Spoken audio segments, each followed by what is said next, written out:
Here's more wrestling news for December 5th, 2025. Your headlines for this afternoon include Jey Uso snaps at LA Knight on Raw, what happened on screen and backstage. Damian Priest hit with unfortunate news, latest update. Penta's AAA Guerra de Titanes status revealed after Raw injury scare. John Cena and WWE sued over alleged illegal sample and iconic theme song. Nikki Bella reportedly hurt after Devil's Kiss spot. Heat with Vaquer grows. TNA confirms Genesis 2026. Full date, location, and venue revealed. Full details on TNA's multi-year AMC deal finally revealed, and more. Fans who were watching closely on Raw may have noticed something unusual during the semifinal match between LA Knight and Jey Uso. A tense moment unfolded toward the end of the match when Knight attempted his signature top rope spot. He slipped, hit the bottom rope instead, and had to climb back up before finally delivering the suplex on Jey. As soon as Knight hit the move, Jey appeared visibly frustrated. He angrily slapped the mat and essentially no-sold the suplex before flipping to his back in an awkward motion that allowed Knight to pin him. The moment came off strangely on TV, leading to speculation that Jey was legitimately upset.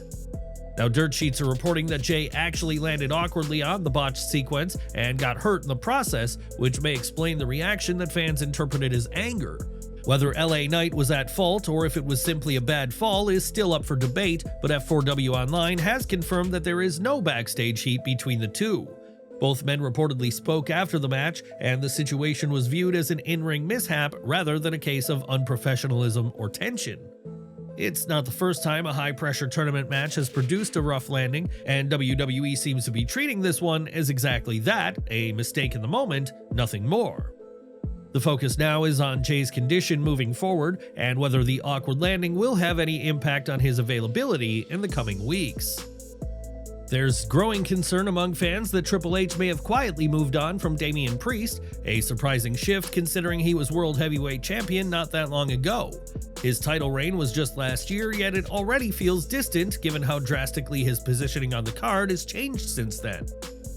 Priest's decline has been noticeable. Once a consistent main event presence, he now finds himself fighting for momentum rather than anchoring major storylines. PW Insider is now reporting that Triple H and WWE Creative are not viewing Priest as a main event player or as part of major storylines at the moment, with the company looking to elevate younger stars instead. That said, some fans believe Priest didn't fully capitalize on the opportunity at the top, while others feel WWE pulled back far too quickly and never gave him the runway needed to solidify himself as a long-term main eventer. Either way, the situation has sparked a real debate. Has Damian Priest genuinely shown he couldn't sustain his spot at the top, or has WWE given up on him prematurely? Share your thoughts. Where do you think things went wrong for Damian Priest, and does he deserve another run at that main event level? Enjoying the video? A quick like goes a long way in helping us grow and deliver more wrestling news you care about. Penta's frightening fall on WWE Raw left fans fearing the worst, but the latest update suggests his recovery is moving in a much more hopeful direction. In a new Instagram video, Dr. Odisio, a respected physician within the lucha community, appeared alongside Penta to finally give fans the news they've been waiting to hear. According to him, Penta is progressing well, and if things continue at this pace, he expects the masked star to be cleared in time for this Friday's SmackDown. The update arrived after days of uncertainty, with many wondering whether Penta would miss the rest of the year. That concern only grew when a fan asked Dr. Odisio directly if Penta would be ready for AAA's Guerra de Titanes event on December 20th, a major tag team match where Penta and Rey Fenix are scheduled to challenge Dominic Mysterio and El Grande Americano. The doctor didn't offer a long explanation, but his response was hopeful enough to get fans buzzing again. With one of AAA's biggest cards of the year just around the corner, the countdown is officially on. And if Dr. Odisio's early read on the situation holds true, fans may still get to see Penta bring Cero Miedo energy back to the ring before 2026 arrives. A major legal dispute has emerged just days before John Cena's retirement match airs on Saturday night's main event.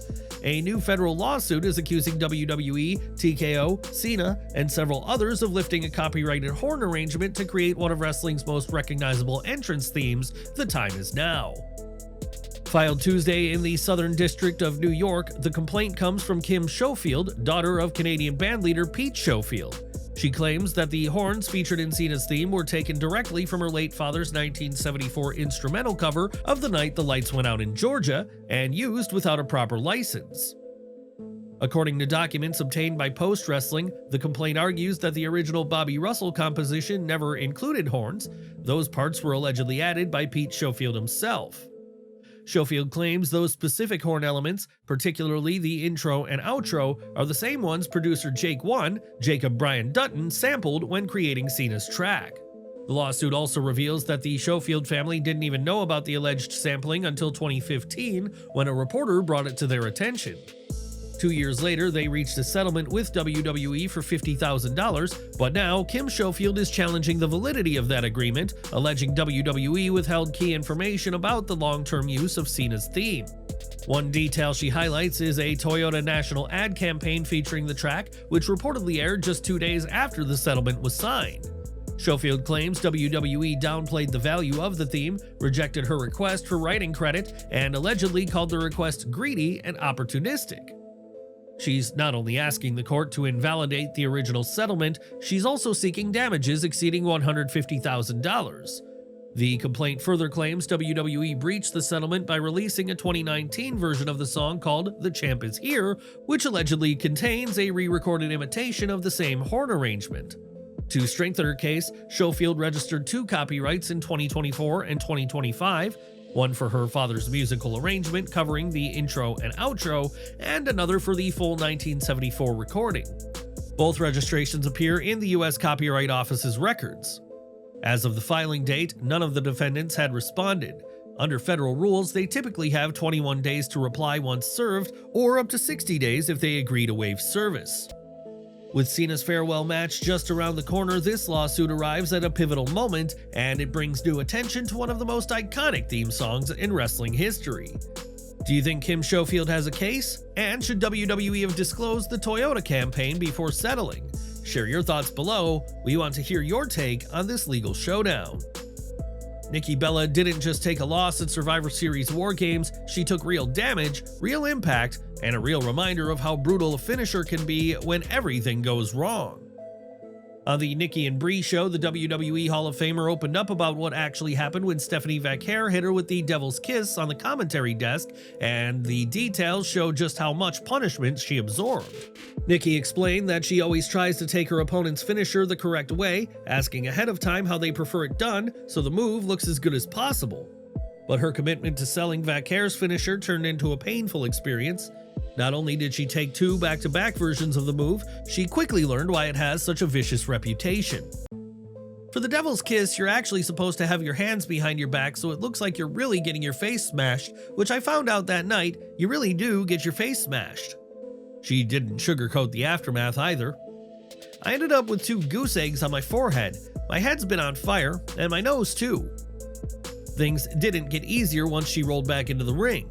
Nikki said she didn't even realize how disoriented she was until her body gave her the answer. When she rolled me back in, I remember hearing knees hit the mat, and when I looked back, I realized I probably should have sold it that way. But I had no idea my knees were out. That's how out of it I was. Yeah, I remember when the first one hit, and my body just went out. What you see in the footage, that's real.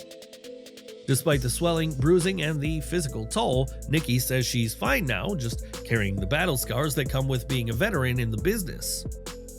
And although Nikki was complaining about the execution of the move on the commentary table, during the same match, Stephanie also had her own complaint when the in-ring version didn't go the way it was supposed to. As reported a couple of days ago, the issue came from the second Devil's Kiss, the one delivered in the middle of the ring. Nikki was supposed to bend her knees to absorb the impact, but she didn't, which caused the move to land much harder than intended. The execution wasn't clean, and the frustration on Stephanie Vaquer's face was immediately noticeable. She was visibly angry in the moment, though the two were able to settle things backstage afterward. In the end, she didn't just take Stephanie Vaquer's finisher, she took a genuine knockout and kept going. TNA Wrestling has locked in the first major event of its new AMC era, officially announcing the date and location for its first pay-per-view of 2026. Genesis will take place on Saturday, January 17, 2026 at the Curtis Cole Center in Dallas, Texas. The news was confirmed through new promotional material coming just days after the company's big move to AMC becomes official. The timing is deliberate. Genesis will be held only 2 days after the January 15th premiere of TNA Impact on AMC, which will also air live from the same arena as part of TNA's transition away from AXS TV. Throughout the week, TNA President Carlos Silva spoke with multiple outlets and emphasized that Genesis is only the beginning, noting it'll serve as the first in a lineup of high-profile events planned for the company's new broadcast home. Pre-sale tickets for Genesis roll out this Tuesday, with general public on sale scheduled for December 11th. According to F4W Online, the agreement between TNA and AMC is a 3-year deal, securing Thursday Night Impact on AMC's cable network and on the AMC Plus streaming service throughout early 2029. Sources believe the deal includes a required number of live broadcasts each year, though the exact figure has not yet been confirmed. Even with AMC and AMC Plus becoming the official broadcast partners, fans who rely on digital options won't be left out. Thursday Night Impact will continue to be available on TNA Plus for on-demand viewing, ensuring the promotion's streaming audience remains intact. TNA has aired on several cable networks over the decades, including Spike TV and AXS TV, but the move to AMC marks its first partnership with a mainstream entertainment brand. The shift brings a far wider reach and significantly more promotional power, setting the stage for TNA to expand its presence in a competitive wrestling landscape. With a multi-year broadcast commitment, a renewed live event structure, and AMC's platform behind them, TNA looks ready to scale its brand in 2026 and push into one of the most ambitious eras in company history. For all of our subscribers, don't miss the 9 a.m. Eastern video we dropped earlier today. Smash that bell icon and select all notifications so you're always in the loop.